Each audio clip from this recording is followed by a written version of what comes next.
Hey everybody, welcome to the Wild Cardinal Network. I am here with two-time United States gold medal winner, Nicky Nieves, 2016 Rio and 2024 in Paris. Yeah. Nicky, thank you for coming on tonight. I know this is kind of impromptu, but it's not every day that you get to interview an Olympian. I had a question for you. Winning the gold in 2016 and winning the gold in 2024, what's the difference? What is that like? But more importantly, you were the flag bearer to represent the United States of America in Paris. What is that like carrying Old Glory in and your team following you? And if you'll just elaborate on those two for a minute. Yeah, so I'm going to start off with the difference between 2016 and 2024. In the middle of that was, of course, Tokyo, which was in the midst of COVID.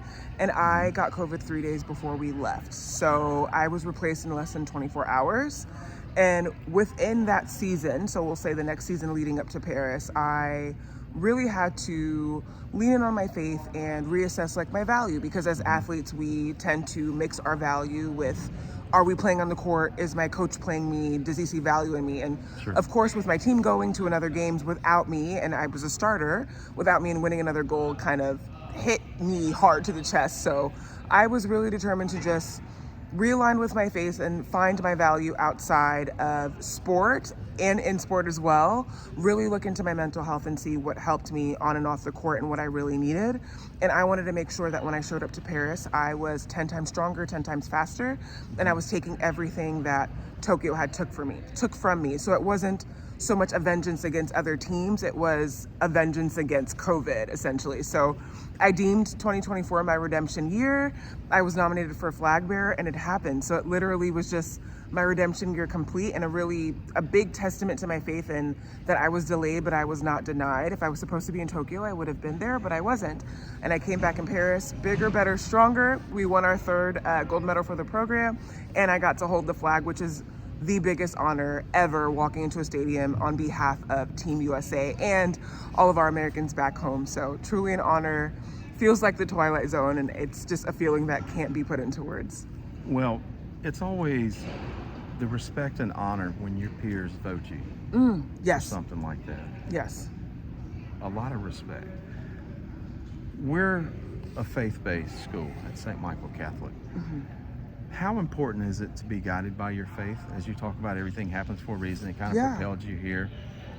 A little bit about your journey. You're a Paralympian, born without a left hand. Yeah. Okay. How has this affected you with your faith, but also, if you don't mind, for you to be able to continue to fight? You played college volleyball. Was it Division II Queens? Correct. And for you to do things that normal people don't do, I know this is kind of a lot. What is your words or advice that you have for people out there that feel like they can't do anything, and here you are just dismantling every reason why you can, when theoretically you shouldn't? Yeah. Honestly, I'll give you two sides. So if we're looking from the faith side, I really had to align with what the word said, what the Lord said about my faith and my value outside of what the court said or being an athlete or what humans say. It's really easy to operate out of your flesh, right? And say like, well, I didn't get to play, I didn't get to go to Tokyo, I didn't get chosen, or whatever the case may be, especially when you're training really hard for something and it just gets snapped from you.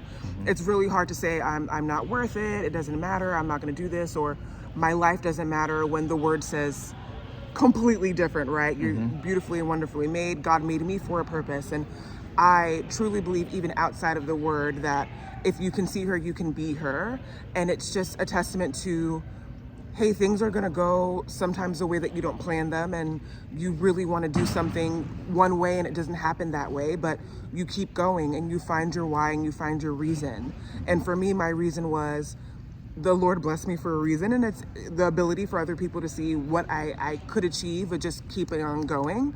And two, it doesn't matter what situation that you're in, and some situations are going to be way harder, and I'm just blessed and fortunate that I was born without a left hand. Some people aren't that blessed and fortunate, but finding your why and operating out of that. You know, finding your, I'm doing this because of this. I'm doing it because I've been blessed, and I'm doing it because I want other people to see me as an example, to continue to fight, to continue to keep going, and to take whatever it is that they have and make the best of it. You know, I want to be able to say, hey, I impacted so many lives with the blessings that I have had because I kept going and I kept fighting. I found my why and I found my value in the word, and I kept fighting. Well said. What an example to set to show people that, hey, no matter if you're, what sport you play, who you are, what you have, God provides good things. For sure. God has provided tenfold, and even in the moments where I was just like, I don't know what's going to happen. I mean, flag bearer, like, who would have thought after a Tokyo upset I would have been able to go to the games and carry the flag? Like, for me, I was you're just like, you're giving me chills right now. Just talking about this. Speaking of flag, Paris Olympics, your gold medal. You actually have that with you, right? I do. Can you tell us a little bit about it? I Yes, understand. let me grab that. Yeah, absolutely.